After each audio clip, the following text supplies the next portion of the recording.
திருப்பத்தூர் மாவட்டம் பேராம்பட்டு கிராமத்தில் நடைபெற்ற அம்மன் கோவில் திருவிழாவை காண கிருஷ்ணகிரி மாவட்டம் படத்தானூர் கிராமத்தைச் சேர்ந்த 11ஆம் வகுப்பு மாணவர் ரிதன் நண்பர் மனோஜுடன் இருசக்கர வாகனத்தில் சென்றுள்ளார்.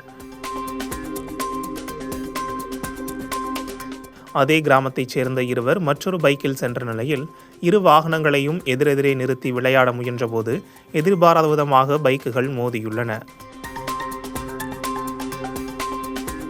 அப்போது பைக்கிலிருந்து நிலை தடுமாறிய ரிதன் அவ்வழியாக திருவண்ணாமலை நோக்கி சென்ற அரசு சிறப்பு பேருந்தில் சிக்கி சம்பவ இடத்திலேயே உயிரிழந்தார்.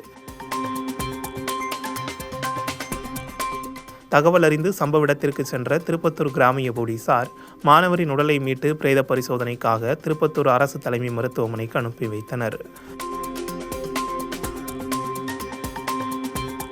மேலும் அரசு பேருந்தை பறிமுதல் செய்து ஓட்டுநரிடம் விசாரணை நடத்தி வருகின்றனர். விளையாட்டாக இருசக்கர வாகனத்தை ஓட்டிய போது ஏற்பட்ட விபத்தில் பள்ளி மாணவர் உயிரிழந்த சம்பவம் அப்பகுதியில் பெரும் சோகத்தை ஏற்படுத்தியுள்ளது.